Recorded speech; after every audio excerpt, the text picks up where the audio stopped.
Hey guys, AJYT here, and welcome back to another Fear the Walking Dead Season 7 review. This is going to be our last one for a little bit because this is the mid-season finale of Season 7, Episode 8, titled Padre.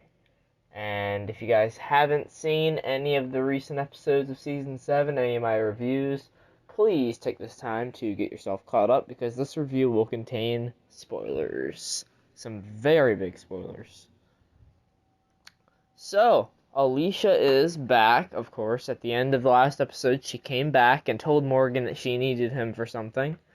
And this episode is basically telling us what happened to Alicia in the bunker and what is she doing now? What's her mission?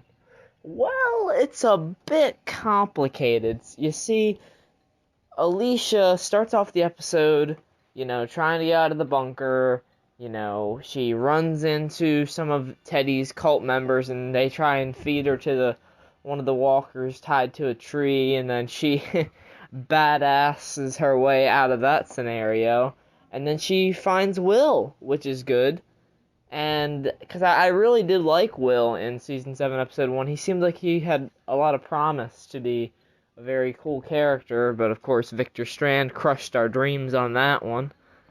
But anyway, he is very useful and resourceful to Alicia here because he knows a way out of the bunker.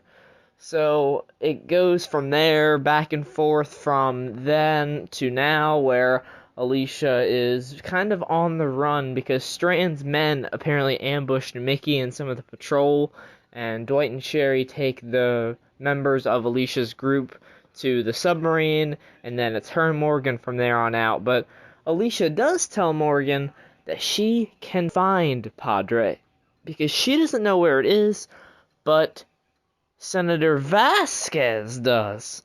And that is the same walker that they tried to feed Alicia to in the flashback. So it's Senator Vasquez, because if you remember, Will was one of the senator's, assistants, or he was with the senator when everything went to shit. So he basically serves as Alicia's driving force for finding Padre. She believes that there's some sort of an echo of who they once were within, the walker, and Morgan even tells Alicia, she's like, you need to stop believing that because the last time, that happened, my son died because of it. And I really like that connection because we're learning more and more about what exactly, how much Alicia means to Morgan, how much his group means to him. And they've always been like a family. Last season was all about bringing them back together, and this season it's tearing them apart again. And, some of them have picked their sides. Strand and, Morgan are at odds once again. And it's not gonna go their way for everybody. There's gonna be some deaths in this season coming up in the second half. I am guaranteeing at least 2 or 3. And I'll do a death predictions video on that. I'll do a death predictions for the second half of Season 7, especially now that Madison is coming back for that. Go check out my video for that as well. But, yeah, so Morgan and Alicia run into Strand, and they end up jumping off of a cliff because Alicia would rather, keep going with this walker than see anything Strand has to offer. She even tells Morgan instantly, it's like, I don't want to see Strand. I just don't want to see him. And they get to the shore, but Strand catches up to them, and then he orders his men to kill Morgan by pushing his face into the walker, Senator Vasquez. And that is when Alicia puts her arm in front of Morgan, and her arm gets bitten. It only rips off some cloth, though, I believe. I looked at it. It only rips off some cloth. And that is one of the first big shocks of the episode. But then we go back. We flash back to Alicia and Will in this tunnel that they found. And, they're having the senator around. They're following the senator because Will still believes that there is an echo within them, because it was like his first time seeing a walker, because of course he's been inside of there that whole time. basically just surviving with the senator, and it's a bit sad because it's his first time seeing a walker, and it's someone he knows. It's the senator. So Alicia and him are climbing through this tunnel, and then the nukes hit, and we're caught up to where the nukes hit, and Alicia gets separated from Will, but the Senator Walker is coming, so Alicia tries to fight him off, but then the Senator takes a big old chunk, a big bite, out of Alicia's arm. Now you might be thinking, how the hell is she still alive? Well, god damn, I can't believe I'm even talking about it right now, but Alicia Clark cuts off her arm in this episode. We no longer have two-armed Alicia Clark. We have one-armed Alicia Clark. She has removed her arm, and she's fashioned on a new one. It's basically it's made out of her bones. Her skeleton is still there from her hand, but she has like a sharp thing on the end of it. That's what she uses now. I do hope that she still has her sharpened gun mount on her. I would really like it if she did.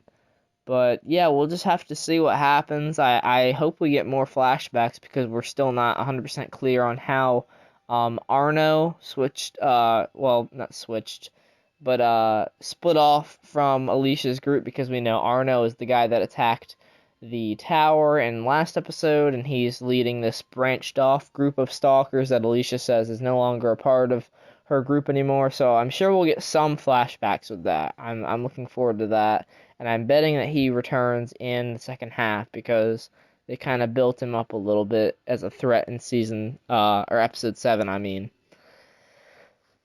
So after Alicia shows off her arm, they lose the Senator Walker. He gets pulled in by the lighthouse bulb that Strand has at the top of the tower. So Senator Vasquez is a part of the Horde now, and Strand shows up, and he offers Alicia entry into the tower, and she asks if he'll take care of her people, but she's not exactly sure that she'll be around because she tells Morgan that her bite wasn't 100% taken care of. She didn't get to the arm in time, and the infection is still kind of just bottled up inside of her arm there, and she's been fighting off the infection. We get hints of it throughout the episode of like her kind of fainting or being very tired. Her eyes are just completely shot. It just looks like she's just not. Well, yeah, she said she's not slept for days, but it looks even worse than that. But damn, it is crazy to think that Alicia is kind of slowly dying, but I believe that she'll pull through. I don't believe we're gonna lose Alicia this season. It's just I just don't see it as fair with Madison coming back, because that's one of the main reasons we have Madison coming back is to reunite with Alicia, have that reunion, have that mother-daughter bond again. And, if Alicia dies, and I'm pretty sure Victor is going to die at the end of this season too, well, then you're left with Madison, Daniel, and Lucy from the first few seasons. And they didn't have a whole ton of scenes together. It would just be a lot better if it was Madison and Alicia, doing their thing together.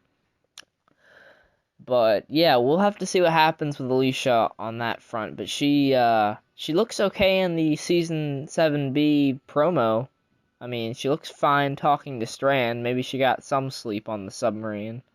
But we get a bit of karma for Victor Strand at the end of this episode.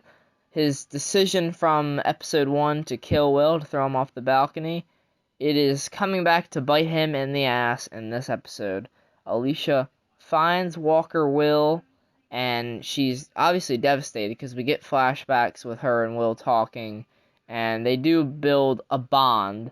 But then we get the information that we were all wondering is, why did Alicia kick Will out of her group? Or why did she send him away? Because Alicia told him that if she had a fever after she cut the arm off, then he would kill her, because of course that she would turn, and then Will doesn't really know how to handle that kind of thing, so he just needs to kill her if she has a fever. And Will couldn't go through with it. She wakes up, she's fine-ish. Of course, like I said, the infection's still in her. But Will said that she had a fever and then it broke. But then Alicia realized, I had a fever and you didn't go through with your promise, so it's going to be hard for us to go on from this, not knowing that you can handle these kinds of situations where you have to make the hard calls. So Will shows up in Walker form. Alicia kills him, and she's like, she infers, she puts two and two together that, he came from Strand's moat that he has around the tower. So she gets pissed, and then Strand's like, I did it because he said he loved you. I knew it would hurt you. So Alicia kind of hooks into the 100 mode, her character from the 100, and she's like, you have taken so much from me, and now I'm going to take something from you. I'm taking that tower. She stands there, defies Victor Strand, and says, I am taking that tower. You asshole. She doesn't say that last part, of course, but... And then he's like, I'll defend her if I must. And the episode ends with Alicia saying, then we're going to war. And that was the mid-season finale. Thanks so much for watching the review, guys. I can't wait to see the war between Victor Strand and Alicia. It's going to be epic. And obviously Madison's return is going to be great. I am going to try my damnedest to get those few episodes of The Walking Dead Season 11 that I didn't get reviewed done. They'll be up sometime. I promise I'll get them done before February rolls around with the the second half of that, the second of third, the part two of season 11, part 2 of 3 of season 11 of The Walking Dead, the final season, and The World Beyond season 2, the final season. I'll give a full-length review on that coming kind of soon. I still have some other projects I need to get to first that I had in line before that one, but we'll get there. So yeah, take care, guys.